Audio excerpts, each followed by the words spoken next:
So today's guest is Estevan Ferrari, originally from Sao Paulo and now based in Toronto. Estevan is currently an art director at TBWA Canada, where he's working across brands like Nissan, Esso, and Mobile.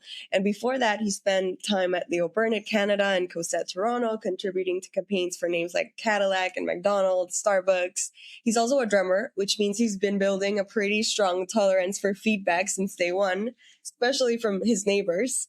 Esteban, I'm really excited to have you here. Thank you very much. Yeah, that was a great intro. I'm glad you liked it. So, starting off from the beginning, you mentioned you hated everything in high school until that first art direction class. So, I'm curious, what was it about that moment that just clicked for you? Like, were you a freshman? Walk me through it. Yeah, for sure. So basically, I in high school was terrible at everything. I hated studying. I was terrible at everything. So I had basically no perspective of what I would do later on because since I hated everything, I don't want to do anything. And then my mom kind of told me about advertising, and I was like, yeah, okay, I'll just try it out. And then I remember we had some other like more business classes related to just some more introductory classes. But once we got to the first art direction class, the professor was explaining what is art direction, and he was using as an example character design. Once you see like those cartoon characters that they have more of a rounded face and rounded eyes and stuff, they're more friendly. And then with the evil characters is something usually more pointy, more triangles. So once I saw that, I was like, oh my god, this is so cool, this is what I want to do. And here I am now. It's crazy that we are expected to choose what we want to do with our lives when we're like 17, 18. Like, I can't imagine a time in our life when someone is like me personally. I just like, if I know nothing now, back then I knew like even less. So it's just crazy, but it's amazing that it turned out cool for you and that you ended up in a place that you love. Which is, yeah, amazing always. So moving on, you describe yourself as an art director imported from Brazil. So what's something about your perspective that you feel didn't come from school or agencies, but from where you grew up? Yeah, I feel like there's a lot of cultural baggage that we have, cultural luggage that we have from other countries once we got to start working in a new country. So, for example, I think Nike a couple years ago, they released a campaign somewhere in the world that they grab inspiration from Brazilian street art. That especially in Sao Paulo, there's a very way that they use the very specific way that they use the typography to write the letters. So I think it was either a student work or actual work that they use that as a reference, though that type of graphic style. So I feel like having a different cultural background gives you a different perspective on things and different ideas. Maybe there's a really common. I think I used this as a student too. There was a really common joke that I don't remember right now in Brazil, but it was like super cliche. But here in Canada, it felt like something new. So then there's like some different perspectives that you can bring related to your cultural background. I had never heard of that term before, cultural luggage, but I love it. I mean, I feel like it's so descriptive. And it's so cool, getting to work in a place that allows you to explore different cultures. And it's like so cool, that we're all so different and we all have something so distinctive from the place that we grew up in. And in a place like as big as Brazil, where like every region must be culturally so different and unique. Yeah. I think that's so cool. Yeah, and even the fact that I myself I speak four languages. I speak Portuguese, Spanish, English, and French, and that also gives me like a bigger bandwidth to get inspiration from other work. For example, when I was a student, I was like trying to look for inspiration for a student project that I was working, and then I found this tweet in Spanish talking about Daddy Yankee, and he's mentioned that he recorded the music, and then that's something that I kind of took inspiration from to create an idea. And after that, I was thinking, man, if I didn't speak Spanish, I would have no idea, and this idea would never come out this way that it did. Oh my God, I love that perspective. And absolutely, like you are just you have like a an advantage, I guess, because I don't know, like your brain processes information differently. And because I guess you speak four languages and you just grab onto different things that, bilingual speakers or people that only speak one language can. And I love that you are intentional about that, and you embrace it in your creative process. I think that's very cool, Thank you. that you speak. And do you remember the quote from that Yankee? I think it was like a news article saying that he either like sold his millionaire mansion or something like that. But that kind of like created a spark for me because it was a mention that he would go to then like spend a month and just recording music and having the creative process. So that kind of gave me an idea as a student to do this project with Airbnb and being it was Airbnb in partnering with this really high end speaker brand. So they would kind of like the idea is getting these famous places where bands and artists go to do these musical retreats and like putting their album playing on the speakers from that brand, and you can rent it on Airbnb and stuff like that. So that's kind of the idea. That's cool. I love that. And you were part of the agency at Mohawk College. So were you were already working with real clients and real briefs pretty early on. What's something you learned in that environment that still shows up in how you approach briefs today? Yeah, that is a super cool initiative by Mohawk College. They just gathered small businesses around Hamilton and the area, and they just I think they pay a small fee to the agency, and then they get these this work from students, and it's third year students, so it's not like some BS. Yeah. Someone is like just it's people that have actually been studying like for 3 years, and even though they are students still, it's a pretty good level of work. It's an awesome experience actually. Like I get to it was to do my first client presentation.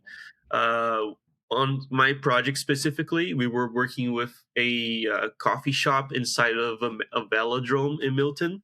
So it's all like biking team, and they had a problem that they were inside of the velodrome, the arena, but no one knew that they were there. Basically, they had their sales were terrible and stuff like that.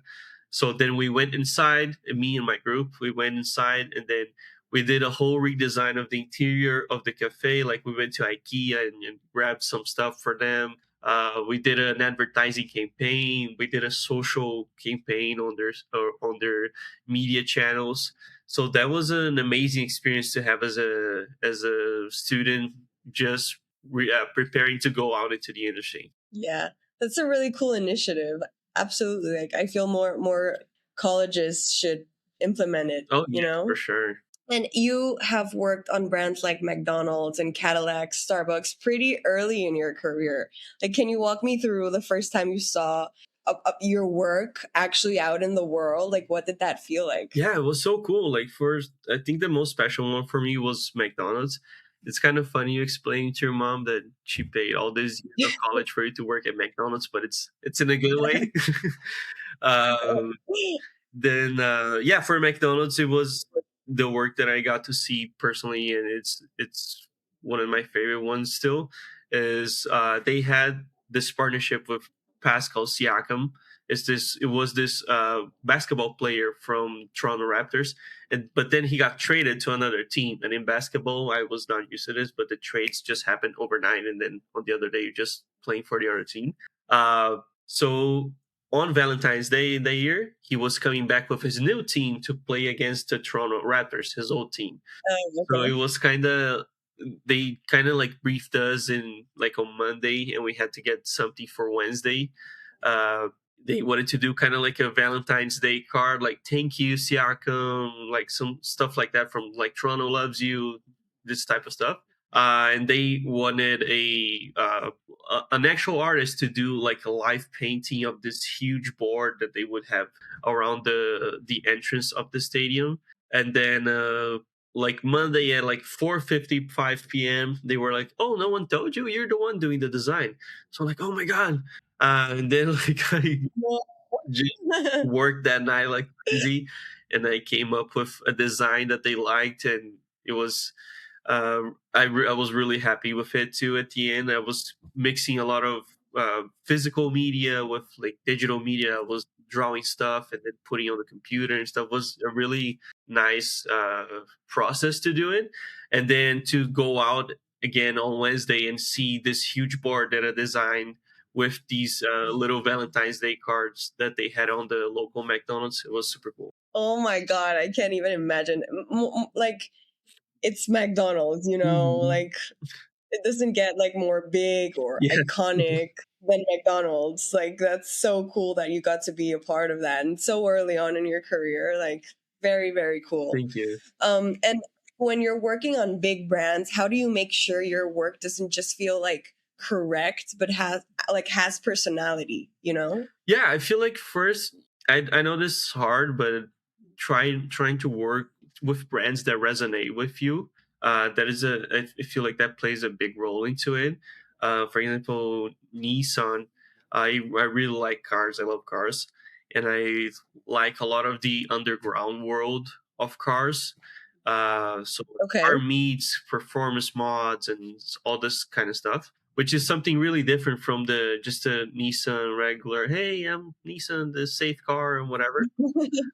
So it's this is an example of an interesting perspective based on your personal experiences that you can bring to a brand and kind of make own a little bit of the work, not just do something that the client wanted to do and it's the safe thing, but put a little bit of your personality and a little bit of your edge into the work. Oh my god, that's cool. That's a cool way to see it. And like you mentioned being a drummer and being used to annoying your neighbors, like how has that ability to deal with noise or criticism shaped how you take feedback in creative work? Yeah, I feel like you kind of just get used to it. I remember when I started playing the drums, I was like 17 and I was so worried that everybody would. It's an acoustic drums. It was an acoustic drum set, so it was very, very loud. Like everyone in my neighborhood could hear me. And I feel like I got used to it just by doing it every day and just kept going because I knew that everyone was hearing it. And there was also this little voice on the back of my head that just said, like, "Oh, if you get a mistake, the entire neighborhood will hear your mistake Well, when you're playing too." So I feel like that I just got used to this mindset and just like do it whatever. It doesn't matter what other people say. Just try to do what's right for you. And at that time was playing the drums for me. I feel like it's so interesting that you how you navigated all this and sort of took it on to your professional life because I feel like if I would be learning to play the drums and I would be aware that everyone is listening to me, I would have this voice in my head like I'm like just being extra aware like oh if I mess up then everyone is going to hear and just being extra aware. So I think it's very cool that you learned how to like not care and still like learn something new and teach yourself a new skill. Um, and like sort of get out of your comfort zone because every time you try something new, you are getting out of your comfort zone. And it can be a really scary place where a lot of intrusive thoughts come to play. And I think it's very cool that you just learn to, like, yeah, Yeah, yeah. I feel like it also it. helps to build this like rhino skin that you kind of need for advertising and for because you're gonna get rejected every day in advertising. You're gonna have 1,000 ideas and one gets picked. I also recently started doing jujitsu, and that it's also one of Mhm. these things that it's kind of like teaching me that if every day there's a guy trying to strangle you, there's not much. It doesn't get much worse than that. So you kind of like see problems differently in your life after that. It's, I love that just like perspective. I I I love how you know you sort of take on a lot of things in your life and sort of like make them make sense to you Mhm. and I find that very cool, a very cool way to live life. Thank you. And like what's a piece of feedback you've received that completely changed how you approach your work? Yeah, Has there been one? I was when I was a student. Stands out? Sorry.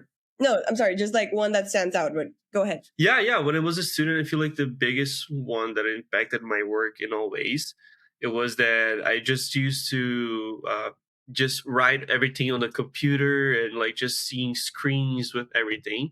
But one of my professors really taught me the importance of using paper and just writing stuff down or just sketching stuff, using scissors to cut paper and like do stuff physically, because that has a different impact on the way that you kind of like work with creativity. I feel like with online stuff, even though it helps a lot of people in the terms of creating ideas and designs, there's just something that writing stuff down on paper makes to your brain that I'm not sure what it does, but it, for me at least, makes coming up with ideas a little easier for me. So I feel like that was the biggest turning point of my career. Like, even though I was just a student at the time, I really learned the importance of using paper and physical stuff to for creativity. That makes so much sense, like we are surrounded by screens every day, as a student, then working on a job, TV, like everything is a screen, so it definitely, I can see how it definitely has something like positive to your brain to disconnect and just write something down on paper, especially like for your creative mind, Hmm.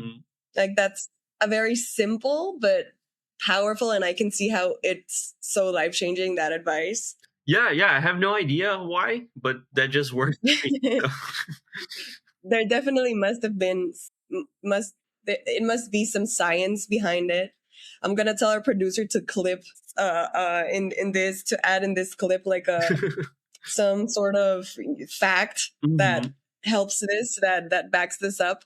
But moving on, like when you're earlier in what how like when you're earlier in your career, there's this pressure like to prove yourself, so how do you balance wanting to impress with actually taking creative risks? Yeah, I feel like the more junior you are, the more risks you should take, because once you start out as a junior, as an intern, no one kind of like expects anything from you. They know that you're just learning and stuff like that. You're learning what you can do with certain budgets, what each client can do with its capabilities. So I feel like it's the time for you to just show the most crazy thoughts you have and just show them to your creative director, because what's important when you're a junior, it's really how well you can come up with ideas, because the usual work for juniors is just doing like Instagram posts and like some of the lower end stuff and email designs. But that's just the day-to-day stuff. The more you can prove yourself by just showing how you can think of and how good are your ideas, the better it is for further down the line, because then you start getting included into brainstorms or things like that. Like your CD starts thinking of you, of someone that has good ideas.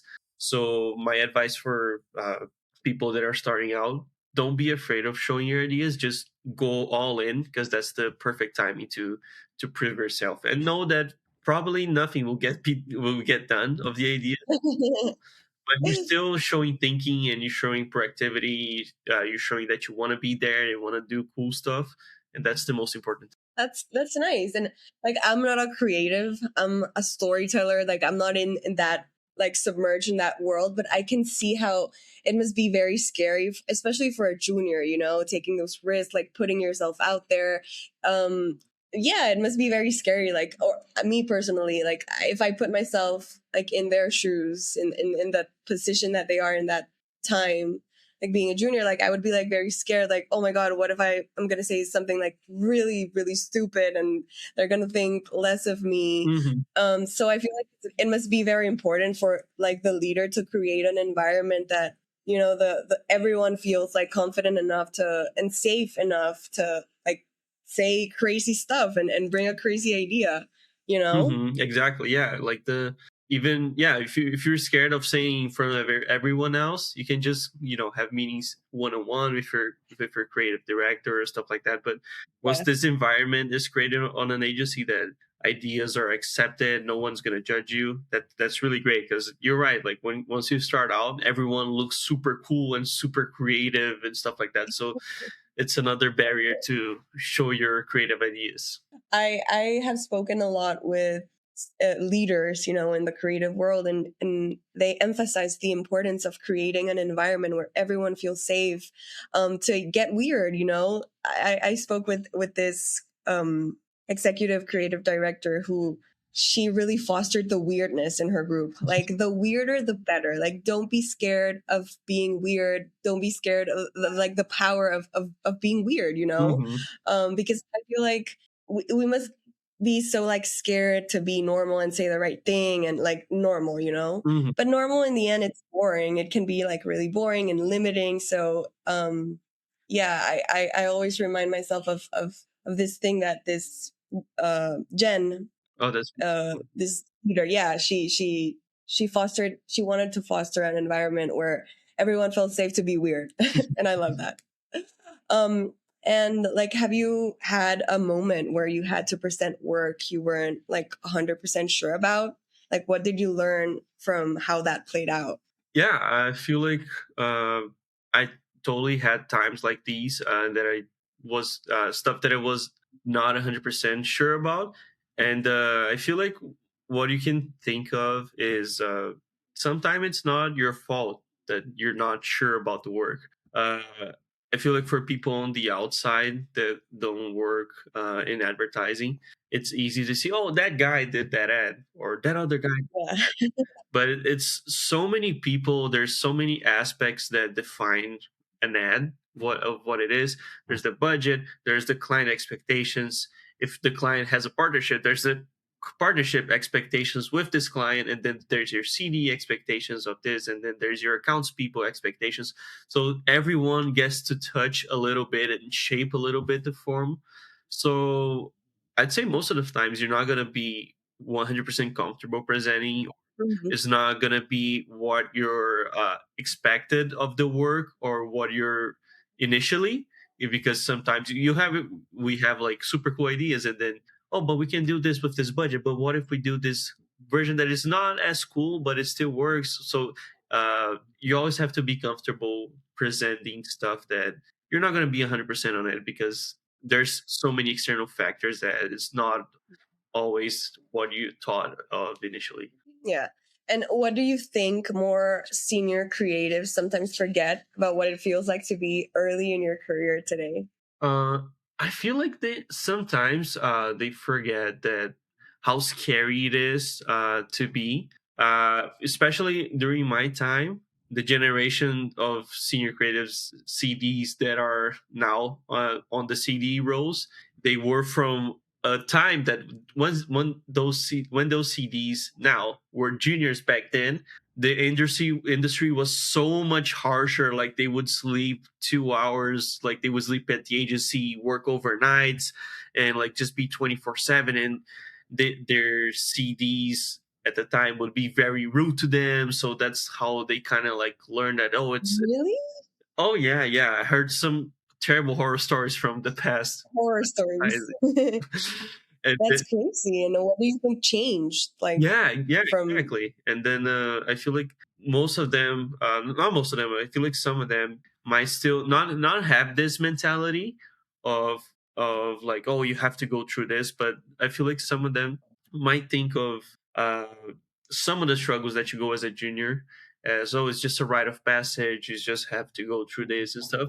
But I feel like sometimes there are some stuffs, some things that you can help guide it through a little bit more. I remember when I started out, I had no idea what proactive ideas were, and now that I'm more senior, a little bit more senior than it was when I started, uh, I kind of know how important that is. It's almost as important as doing your day to day job. And when I started, I had no idea of this, so I feel like having a little bit more guidance once you start is really helpful to really set you up for the future in advertising. yeah, absolutely. And if someone were to look at your work a few years from now, like what do you hope has changed, not just in the quality, but in how you think? Yeah, I feel like what I hope it would change, and what I want to work towards with, it's having more stuff that it's me. Like you can see my personality through the work. Like for example, I like cool cars. I want to see more cool cars in the work. I love the stuff that Red Bull does. I want to see more like extreme stuff in my work. I want to see more music projects in my work too, because I love music too. So I feel like I want to see more of my personality shine through my work than it's what is currently at. That's so Yeah. cool. I I will invite you back in the podcast like in a couple of years, and we will go through this question again Mhm. and see how your personality is shining through your projects. But I think that's so cool that you have that in mind. And like, what are some brands you admire right now that you think are doing cool things you can think of right now? Yeah, I feel like my favorite brand it's Red Bull and the stuff that they do, because it's just you can see that it's just like some cool people in a room. They were like, "What if we jump off a building with a skateboard?" And they're like, "Yeah, let's go do that."